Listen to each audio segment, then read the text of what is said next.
ओम शांति। पवित्रता के कुछ प्रकार ये हैं। मन की पवित्रता, सदैव ईश्वर श्रीमत प्रमाण ही संकल्प करना, शुभ भावना, शुभकामना, दातापन की भावना, सदैव स्वयं, दूसरे और विश्व के प्रति श्रेष्ठ संकल्प ही करना।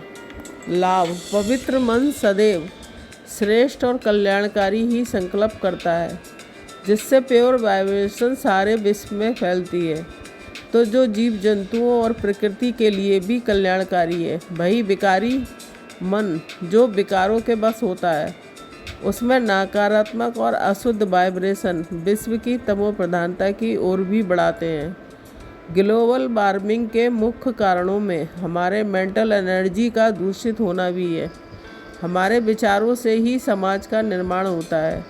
गैसों के साथ हमारे मानसिक वेस्टेज के कारण भी पर्यावरण प्रदूषित होता है।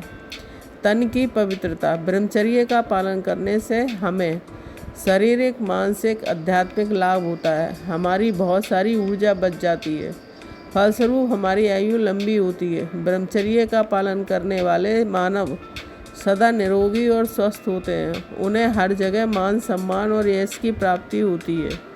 बाबा ने हमें सिर्फ ब्रह्मचारी नहीं अपितु ब्रह्मचारी बनाया, और हम सबसे श्रेष्ठ हैं। पवित्र भोजन, जैसा अन्न वैसा मन। हमारे भोजन का प्रभाव हमारे मन पर भी पड़ता है। तामसिक भोजन मन को विकारी बनाता है, वही शुद्ध सात्विक मन एक स्वस्थ शरीर और मन दोनों के निर्माण में सहायक है। सात्विक भोजन से परमात्मा की शक्ति भी मिलती है, क्योंकि वह परमात्मा की याद में बनाया जाता है। कर्मों की पवित्रता, ज्ञान के सागर शिव बाबा ने हमें कर्मों की गुह्यम गति का ज्ञान दिया है।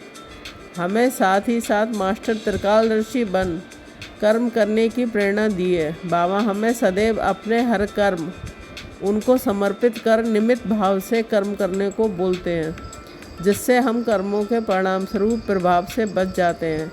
बाबा हमें कर्मयोगी बनने की शिक्षा देते हैं।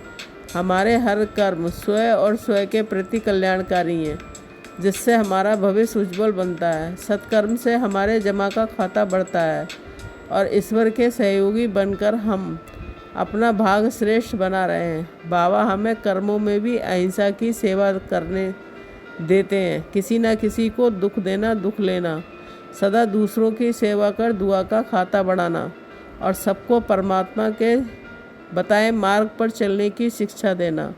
अपने प्रैक्टिकल जीवन से बाबा को प्रत्यक्ष करना ही हमारा आध्यात्मिक जीवन का उद्देश्य है। स्व परिवर्तन से विश्व परिवर्तन का लक्ष्य सहज ही हो जाएगा, और फिर से रामराज आ जाएगा। लाभ, दूसरों की बद्दुआएं लेने से बचेंगे और कार्मिक अकाउंट्स अच्छे ही बनाएंगे। ओम शांति।